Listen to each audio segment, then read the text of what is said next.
திமுக ஆட்சியில் அமைச்சர்களால் தூக்கமின்றி தவிப்பதாக முதல்வர் ஸ்டாலினே புலம்புகிறார் என்றும், கொங்கு மண்டலம் திமுகவிற்கு சங்கு எனவும் நடிகை விந்தியா ரைமிங்கில் கலாய்த்து தள்ளியுள்ளார். திமுகவோட கெட்ட கனவு எது தெரியுமா?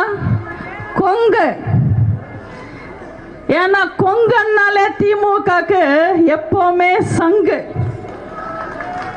கொங்கு மக்கள் எப்பவுமே கட்சியை பார்த்து ஓட்டு போட மாட்டாங்க, நியாயத்தை பார்த்து ஓட்டு போடுவாங்க. அந்த நியாயம் அதிமுகல இருக்குன்னு நினைச்சு ரெட்டாலைக்கு ஓட்டு போடுவாங்க. கொங்குக்கும் அதிமுகக்கும் இருக்கிற உறவு ரொம்ப ஆழமானது. நீங்க பாத்தீங்கன்னா 2010 நிறைய வருஷம் கழிச்சு அம்மா ஒரு பிரம்மாண்டமான பொதுக்கூட்டம் நடத்தணும்னு நினைச்சாங்க.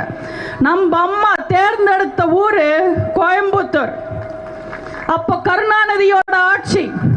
அந்த மீட்டிங்கை தடுக்க, கூட்டத்தை தடுக்க எத்தனையோ முயற்சி பண்ணாங்க.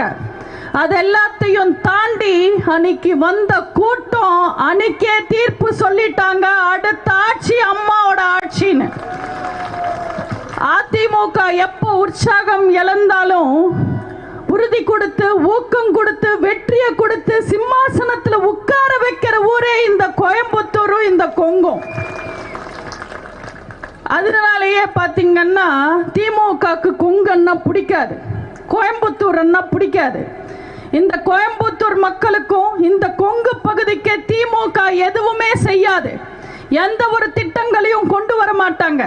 நம்ம கொண்டு வந்த அத்தனை திட்டங்களையும் பூட்டி கோடவுன்ல போட்டுடுவாங்க. திமுக மொத்தமாவே கோயம்புத்தூரை புறக்கணிப்பாங்க.